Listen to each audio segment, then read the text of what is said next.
Hey guys, this is going to be a quick one. So I'll mention PvE first. PvE, really just build wherever you want. There's no wild things that are going to, bother you once you get to a certain level and tier. And so really for PvE, just focus on a place that you want to look at every day or that has like a beautiful backdrop.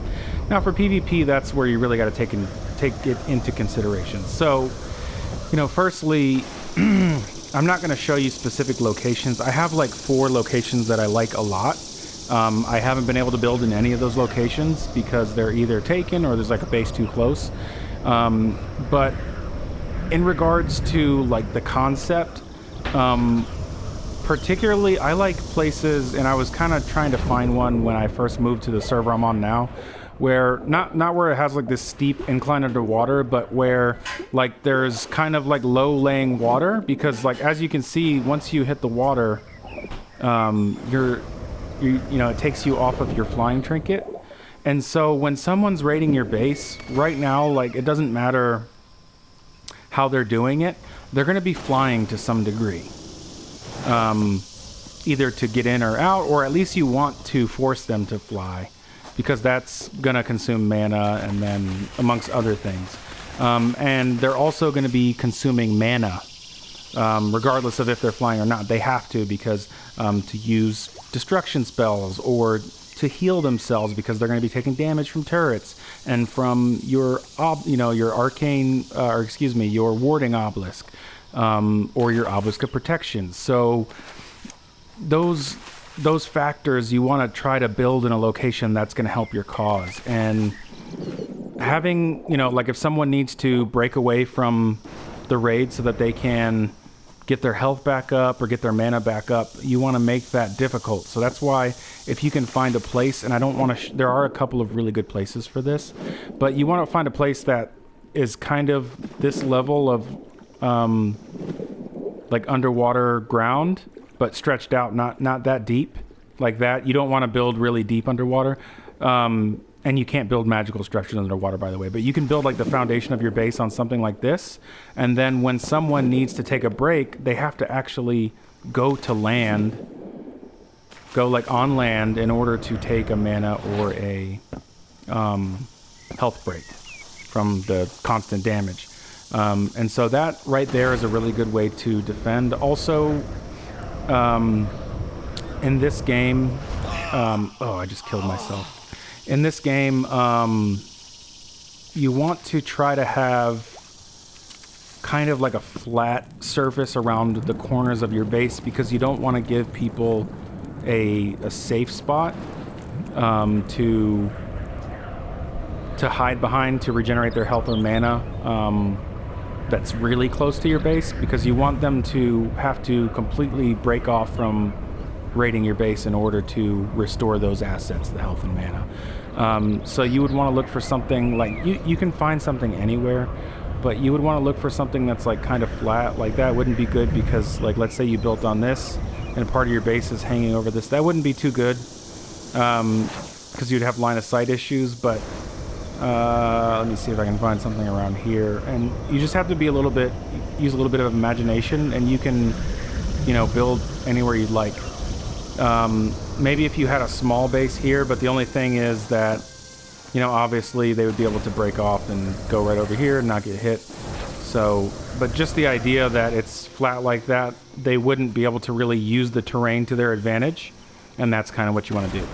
I recommend avoid building by very popular areas, like areas that are known to have precious stone, and definitely don't build by, like, I wouldn't say build by, but don't build on top of marble spawns, because that'll be a good way for you to get your base wiped. And so when it comes to hiding your base, it is particularly difficult on this game, because people do traverse all over the map to do things like farm or whatever. So, like not too much of the map goes unexplored. So if you play the game long enough, you don't even really have to intentionally explore the map, and you pretty much will. But you can try to build in a place that is less frequently passed by. So I like to build in the north just because it has a lot of like natural obstacles. It's got a lot of creatures that spawn, and since your base is going to have turrets and stuff on it, you'll be defended from those creatures. But unless the people raiding you fob up, then they won't have like a safe place to get away from those creatures. They'll have to deal with them as well. And let me see. The only problem with the north, of course, is, you know, people are going to be coming up here to tame phoenixes, and they're going to be coming up here to tame infernal dragons. You know, it's not particularly out of the way either, but eventually there's no place that's going to be unseen. On my server, there's a guy built in the volcano, and I've never really checked out his base, but I think that would be a really cool place to build. And I know I said I wasn't going to say specific things, but just because this is like the only area like it, I feel like it would be cool just because of all the lava and stuff around. You could, I guess, try to use that to your advantage, but then again, like, you can't build inside of here, so this is almost, even though there's mobs and stuff, this is almost like a safe point, I guess. But I would be interested to see someone try to raid that base and see what that type of experience would be like. So those are like the main types of places that I would say look for, but you know, really you can envision a base anywhere, and go into single player and build the base that you're envisioning, you know, fairly quickly, so that if you wanted to get those particulars down about like where you wanted to place your mana nodes or your reformation stones and things like that, you would have an idea. And I'm sorry that, you know, I'm not giving you, there's other videos that'll give you specific locations. I just don't think that's a good way to go about it. You know, you can find a spot, just go in single player and find around, or fly around. Try to build in a spot that, you know, people aren't building in. I used to be on the very first server we were on, and if you watch some of the early videos, you'll know, is I was actually built on, I think, this iceberg. We had a massive base on this iceberg right here. I think it was this one. Yeah, it was this iceberg. We had a massive base, and it was a pretty decent base. But the problem was that we didn't know at the time, but we had overlapping shields, and the turrets were just shooting our own shields, and so kind of shot ourselves in the butt. But we didn't know. But that's how you learn. So like, if someone raids you, don't immediately like message them and be like, you know, you're a dick or whatever. Just be like, hey, you know, same, you know, I've done this several times. I'd be like, hey, how did you raid me or whatever? And then, you know, the first time the guy got defensive, why are you asking me that? Did you think your base was unraidable? I was like, no, I just want to know so that we can, you know, get better at the game. That's what it's all about. This game is still very new. The way that the game is now is very new still. It came out November 1st. Granted, it was in beta, but there wasn't a big player base when it was in beta. So it's important to, you know, grow and learn from these things. And so with that, I'll say lessons learned right now in the state of the game.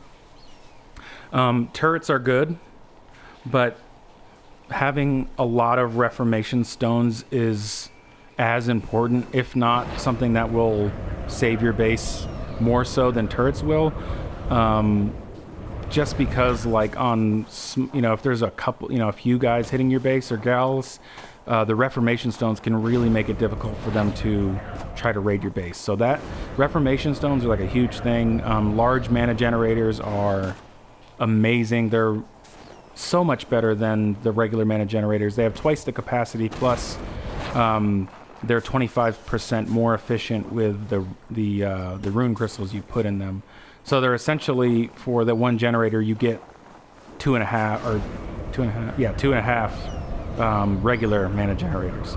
So plenty of reformation stones, lots of mana generators, honeycombing your walls, making sure that there's multiple points of structures that have to be destroyed, so you know, when people are raiding you, so that they can't just break one wall or one ceiling and be in a part of your base that is important.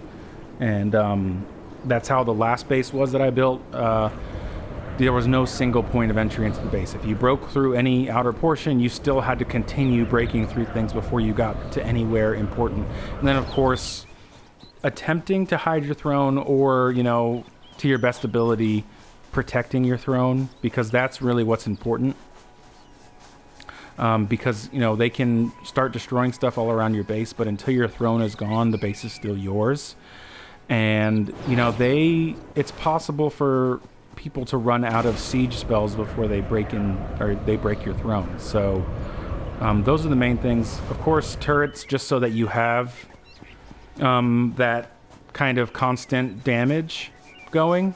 But, you know, I've seen people heal through turrets, so, you know, they're good, but at the same time, it's like they're not as good as they should.